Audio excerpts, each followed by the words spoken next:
Hello you guys, welcome back to the channel. I am so excited to film this video today. I'm going to be sharing different ways that you can repurpose your jewelry.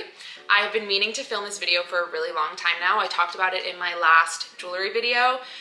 And for those of you who don't know, we were living in Miami for a while and most of our stuff was in storage in New York. So I really wanted to have all of my jewelry with me and be able to show you everything in one video. So we're obviously back in New York now and I'm so excited to share with you. So the purpose of this video is to hopefully give you inspiration, but also to encourage you to look at your jewelry collection in a different perspective. With that being said, all of the pieces that I'm talking about, besides a few of them, are gonna be 14 karat gold. If you've watched any of my other jewelry videos, you know that I am obsessed with 14 karat gold jewelry. I personally would rather invest in one really good piece that I know I'm gonna have forever, especially with repurposing and making changes to your jewelry. If you're gonna put any more money towards your jewelry to have it repaired, or resized, or whatever it may be, I think that it's best to be doing it with 14 karat gold jewelry, just because if you're doing it with gold plated or silver, eventually those pieces might tarnish, etc. So personally, I think that if you are going to be changing up your jewelry at all, then it should be 14 karat gold, just because you're going to get the most wear out of it. Obviously, that's just my opinion. So let's just get right into it. First, we're going to start off with rings. I'm actually going to start with the newest piece that I had redone. So it is this ring right here, and it's a thin gold band, and it has a flower on the front of it. And essentially what I did with this ring, I was actually just hanging out one day and looking at all of my jewelry, and the idea just popped into my head. So I actually have these two flower post earrings, and I noticed that I wasn't always wearing them as a pair. If you've watched my earring jewelry video, you know that my ears are kind of like a total mess and they don't match at all. So one ear is one way, one ear is the other, and they do not coincide together, and they're not symmetrical on both sides. So I usually don't wear symmetrical earrings unless it's my first hole, but I just found that I wasn't wearing these earrings as a pair. So one of them was always just sitting in my jewelry box. I've seen a similar flower design before in different rings, and I've always loved them. So I decided, why not make it happen? So I had this gold thin band already. I actually got this from TJ Maxx. I think it was about $40. Very easy to find. You could find things similar like this on Etsy. And I played around a bit at home and just kind of like held up the flower earring to the ring, and I knew that it would be so cute. So at the time I was in Miami, and I literally just Yelped jewelers near me, found one in South Beach, and called for a quote to see if it's something that they were able to do, and they told me to come in. Within an hour, I was there with the jeweler talking about what I wanted to do. He was able to do it, and then the next day I picked it up. So very easy process. I believe it was about $25 to have done. Each jeweler is obviously going to vary and depending on the work that you need done, but it was very, very simple and easy. And now I have this gorgeous little flower ring, and already I've got more use out of it. So I still have the one earring that I can wear in certain piercings that I have, but I also have the ring, and I literally love this ring so much. So currently it fits my ring finger. It's a little bit big actually, but I am thinking about getting it resized to a pinky ring. I feel like it would be really, really cute as like a little statement pinky ring. So that's probably next on my list of things to do. But overall, I just love this ring, and I'm so happy that I did this. Okay, the next ring that I'm gonna be talking about is this little pinky ring here. And I just have to mention that about 3-4 years ago, I had an opal obsession. I was absolutely obsessed, and most of my jewelry pieces were opals. And I'm still obsessed with opal, but not as obsessed as I was. So I have a lot of opal pieces. And so this specific ring was another ring that fit my ring finger, and the stone that was in the middle of it was a tiny opal. I just noticed that I wasn't wearing it that much. I decided to change it up a little bit. And what I did was I went to Source Gemstones, and I found this gorgeous pink topaz, very, very tiny stone. And I had a jeweler swap out the opal for this pink one. And I still have the opal with me, so when and if I decide to do something with that, I always can. And then I had the ring resized to a pinky ring. So it's this cute little pink pinky ring, and I love it so much. It's just super cute. So that's one of my tips, is if you have a ring and you're kind of tired of the stone, or you just want a new look, is to take it to a jeweler and get the stone matched for something else. Also, to have your ring resized. That's another really big one. It might seem like such a small little change, but changing a ring that normally fits, say, your pointer finger and changing it to a pinky ring can really make it feel like a whole new ring. So that's been one of my favorite things to do, is kind of analyze all of my rings and see if I'd like them better on a different finger. I've also found that this works really well because I have specific rings that I like to have on 24/7, and a lot of the rings that I was buying fit on those specific fingers. So my middle finger and my ring finger, I would say, are the most popular. So I have this Cartier ring that I never take off, and then I have this initial ring from my dad that I never take off, and then this chain ring from a jewelry that I never take off. So those are kind of the fingers that don't have open space, and then every other finger I interchange. So I like to keep that in mind when I'm buying new rings, because I'm not gonna buy a ring that fits my middle finger because I know that I'm never gonna take off these rings. So if that means buying it and having it resized, that's what it means. But other than that, I really like to change the rings that I currently have so that I'm able to get use out of them. Okay, this next ring that I'm talking about is a very special piece. This actually was a necklace before. My boyfriend actually bought this for me when we were in Florida, and I was obsessed. This was during my opal phase, and also I've always been obsessed with butterflies. I thought the necklace was so gorgeous, and the specific opal stone is so beautiful. You can see the rainbow in it. Obsessed. So at the time it was a necklace. The chain that the butterfly pendant came on was very thin, and I was going to school for dance, and it wasn't something that I could realistically wear every day because obviously this butterfly pendant is quite large and the chain was very dainty, and I was always nervous that it was gonna get lost. So I wore it as a necklace for probably about 2 years, and then one day I just had the idea to change it into a ring. And I actually had another opal ring that the center stone cracked. Opal is a really soft stone and cracks a lot, especially if it's a bigger opal.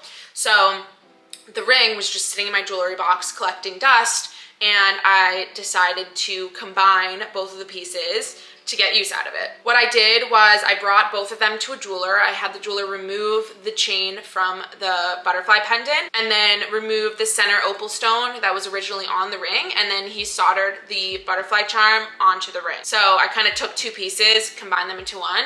I do still have the chain that came with the butterfly pendant, and I can use that for something else. You'll notice a trend in everything that I'm talking about. I always recommend keeping any scraps or any pieces left over that you have from when you did get any repairs done, because there's always something that you can do with it, and I'll get more into detail when I talk about earrings. But stones, even broken stones, rings, whatever it is, I always recommend keeping it. Even if it takes some time to have ideas and discover what you want to use it for, there's always things that you can do with it. So this specific ring fits my pointer finger, and I've been thinking about having it resized. I actually do like it as a pointer finger ring though, because it's kind of like a statement piece. But I love it so much, and I feel like I enjoy it more now that it's a ring, because I personally can see it more. When I was wearing it as a necklace, I only saw it in the mirror or something like that. So I feel like I get to enjoy it more now that it's a ring, and it's super special. I also love it even more now because it's one of a kind. No one else has this ring. See, I don't know if the jeweler who made this necklace has more of those necklaces, but no one has this ring. So I feel like it's so much more special. The next ring that I'm talking about is this other gold opal ring. And this was actually my grandma's ring, and she originally gave it to me with an emerald in it, and the emerald had a tiny crack on the side, and so I never really wore it because I was really scared that the emerald was gonna fall out and then I was gonna lose the ring.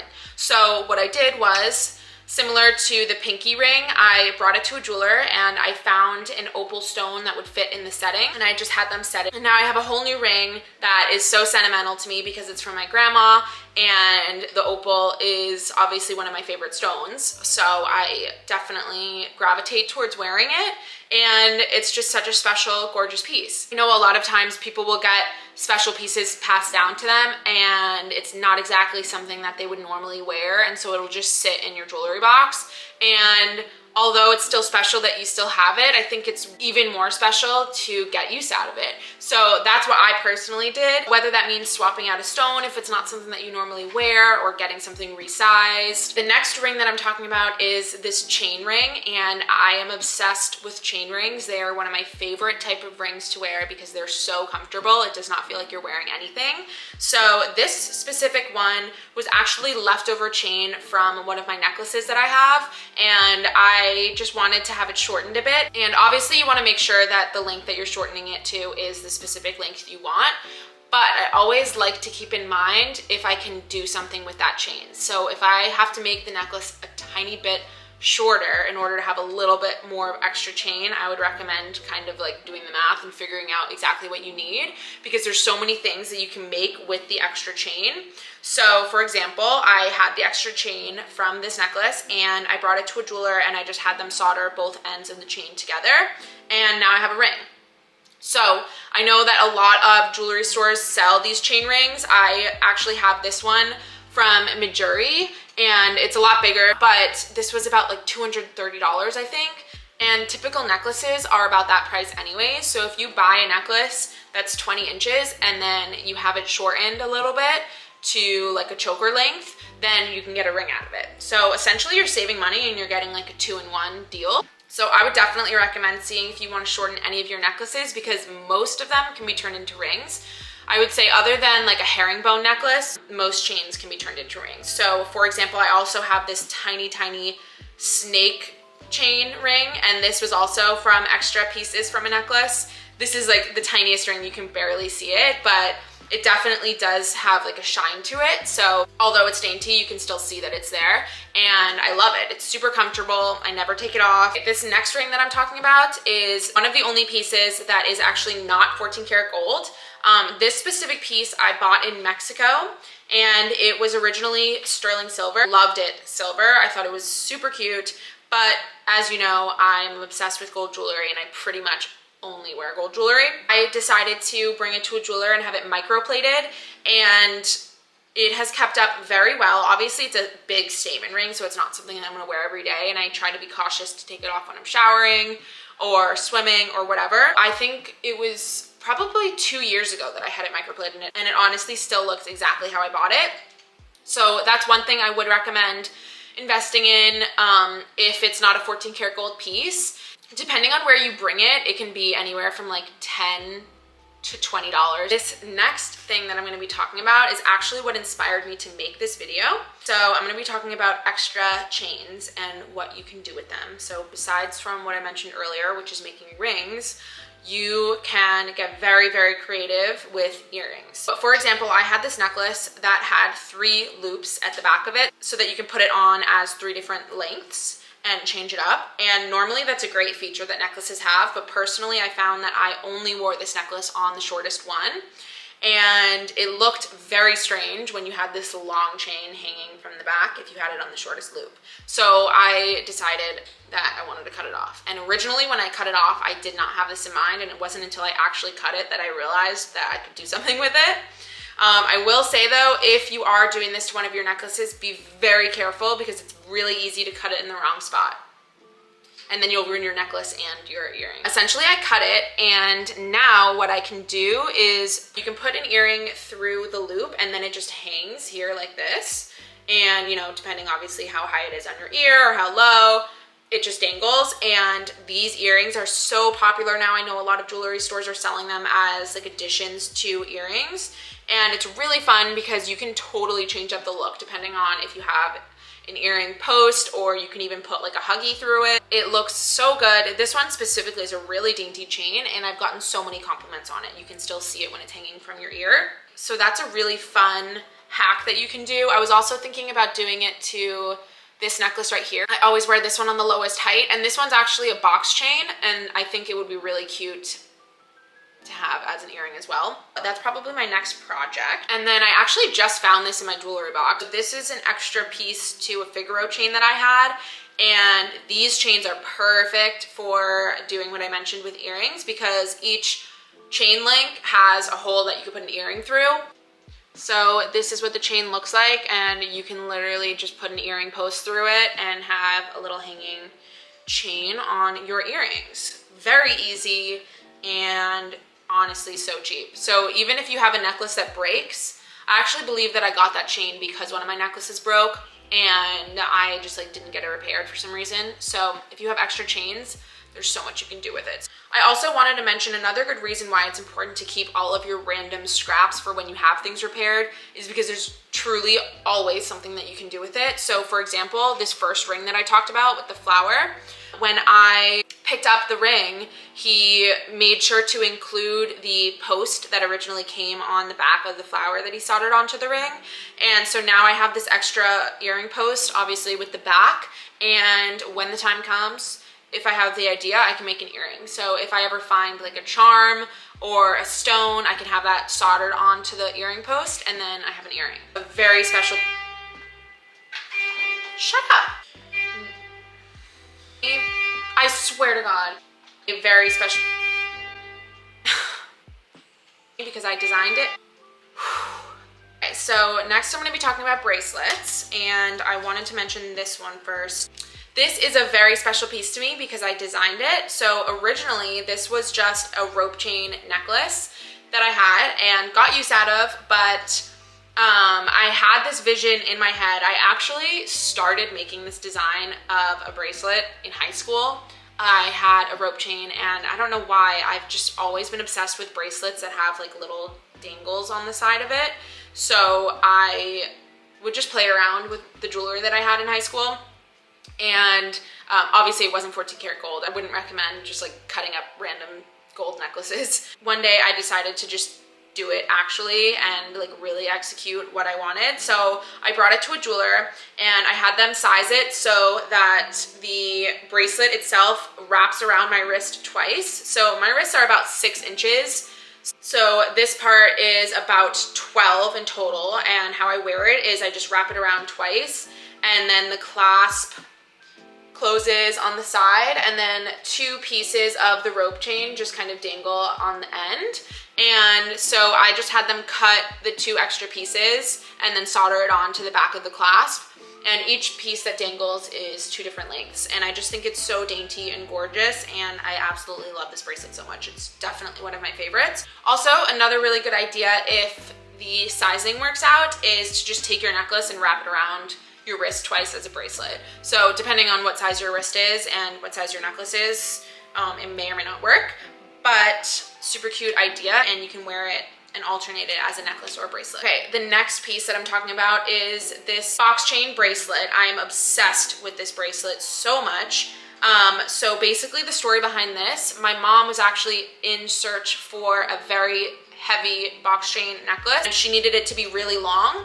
So we found one for her, which was actually what this is from. She got what she needed done for the necklace that she wanted, and it ended up having 6 inches of leftover chain. So obviously I took advantage of that, and she gave me the extra chain and I got it turned into a bracelet, and I'm so obsessed with this bracelet. I love the way that it looks. I know that box chain bracelets are really popular, but I just love how this one is so big. I actually found this box charm to go on with it. I think it's just really cute to have like the box charm on the box chain. I got this charm from New Top Jewelry. I forget how much money it was. But I got it engraved with a star on each side. The engraving is actually fading a little bit, so I need to get this re-engraved. But moral of the story is it's a very special piece because it matches the piece that my mom has. So I really love it. Similar to that, I've kind of talked about these in my other jewelry hauls. So if you want more information, you can check those out. But I did something similar to that with this ball chain bracelet. So I actually purchased this as a really long necklace with my mom and my sister, and we got it cut into 3 sizes for bracelets for all of us. So it's very special. The next bracelet is this ID bracelet right here. And this one is so special to me because this is actually my baby bracelet that I was gifted to from my aunt and uncle. And my mom actually found it in, I don't know, my baby bin or something one day and was like, look how cute this is. And of course I was like, oh, I wish this fit me. And we found an identical chain to have it extended. So obviously it fit my baby wrist, which was like minuscule. So we just added extra chain to it, and then I had it polished and re-engraved. This piece is really special to me because it's literally my baby bracelet, and now I have it again and I'm getting good use out of it. So I always encourage you to like have a different perspective on the jewelry that you own. That's literally the purpose of this video, is to take a look at all of the pieces that you own and see what you're wearing, see what you're not wearing, and get new ideas on ways that you can change it up so that you're getting good use out of it. Moving on to necklaces, I spoke about this herringbone chain in my other video, but originally I bought this from TJ Maxx. I think it was about $160 to $200, I don't remember. And it was originally 20 inches long. I got a lot of use out of it, but I noticed that a lot of my necklaces were the same length, and I really do not like the way that it looks when necklaces are the same length, and I feel like they get tangled a lot more. I brought it to the jeweler who did my ring in Miami, and I literally just had him resize it, and I took it down to 14 inches, and now it's a cute little choker, and you can see it when I'm wearing even like a t-shirt. It just kind of hangs out and it's really shiny, and I am so obsessed. This is now one of my favorite necklaces. Never take it off. I also find that herringbone chains are very delicate and can often get like kinks in the chain. A lot of people were commenting on my last video asking how I keep this in good shape, because herringbone chains are known for that. And I have found that having it at a shorter length definitely helps with this issue, because there's not a lot of room for it to get bent, which when they get bent is kind of where the issues happen. For necklaces, I don't really have any other tips other than to change up the length and the size of them. It can really change a necklace overall look. I personally always like to have kind of a collection of just simple gold chains, and what I like to do, instead of buying pieces that have charms soldered onto it, I always like to buy separate things. There's so many different websites and places that you can buy charms and kind of personalize your own necklace. So I just have a ton of charms, and I'm always kind of using my simple gold chains as the base, and then just layering on different charms, seeing what looks cute together, putting them on different lengths, and then it always feels like you have new jewelry. So for example, this little charm that I have on this bracelet here, it slides off of the bracelet, and sometimes when I'm feeling like it, I will take it off the bracelet and put it on as a necklace charm. And aside from jewelry, I actually had this necklace right here that I got from a random store in Soho. It's just this like thick gold chain. This is not 14 karat gold, and originally it was like 18 inches long, and I felt like it looked really weird that long, so I cut it myself with my tools, and now it's super cute, kind of like choker necklace. I had this extra chain when I cut it, so this was just sitting in my jewelry box. I was kind of like waiting to see what I would do with it. It definitely is the same size as my wrist, so I could make this into a bracelet, but I'm very lazy and I hate to take on and off my jewelry. So if I wore this all the time, I would never take it off when I shower, and it's not 14 karat gold, so it would eventually tarnish. So what I did was I was just playing around one day. I had a ton of these little, I don't know what you call these things that you make phone charms with. I know these were super popular with like the beaded phone charms, and I just decided to play around, and I attached the chain to it, and I don't know, it kind of looks weird just hanging like that, so I think I might attach it here so it's kind of like a strap. But moral of the story is, if you have any leftover chain, there's so many fun creative things that you could do with it. So I think it would look cute just as a side of like a phone charm, like a little gold charm. That is actually everything that I'm going to share with you today. This was so much fun, and I hope it was helpful. If you have any questions about how I did this to any of the pieces, or you want help with ideas for some of the pieces that you might have, I would be happy to help. I always love talking to you guys in the comments, so please make sure to comment. So I hope you enjoyed this video. Make sure to subscribe, and I'll talk to you guys next time.